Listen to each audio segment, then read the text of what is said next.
Assalamu alaikum wa rahmatullah.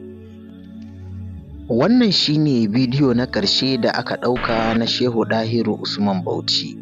Idan kuka lura, za ku ga yana zaune tamkar babu rayuwa a tattare da shi, wanda a baya abun ba haka ba ne. Musamman idan an zo batun kuɗi, waɗanda suke kawo kuɗi da sunan hadaya, za a ga shehin da kansa yake karɓa, har ma yana jawabi yana musu addu'a. Amma dai yanzu sai dai wasu su karɓi kuɗin, wasu su yi magana, shi dai ko kalma ɗaya ko motsa hannunsa ko kansa ba a ga yayi ba.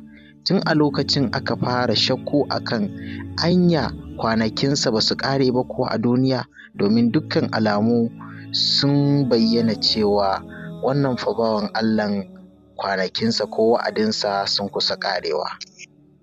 Wannan shine bidiyonsa na baya, inda za ku ga yana jawabi kuma ga kuɗi nan ya ƙanƙame su a hannunsa, ana ba shi kai tsaye yana karɓa.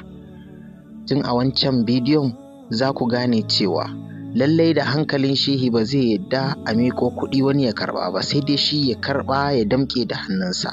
Kamar yadda shafin Tijjaniya Online ta bayyana cewa Ɗahiru Usman Bauchi fa kwanaki sun ƙare. Kafin nan, tsageren nan na Bauchi, Jaki Baka Jin Bugu, ya wallafa inna lillahi wa inna ilaihi raji'un.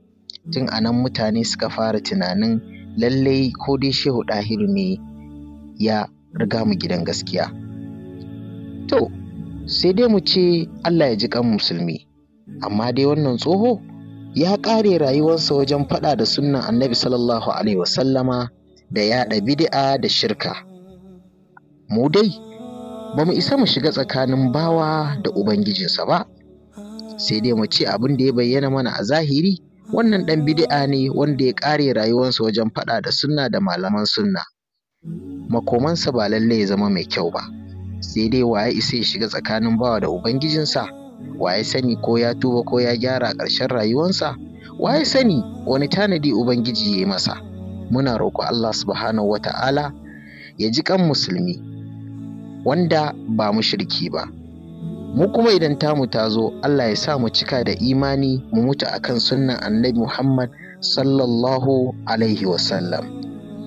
Allah ya ji kan malamanmu na sunna waɗanda suka riga mu gidan gaskiya, da waɗanda suka yi shahada, Allah ya karɓi shahadansu. Fitintinu da suke faruwa a wannan ƙasa, muna roƙon Allah subhanahu wata'ala ya kawo mana sauƙi.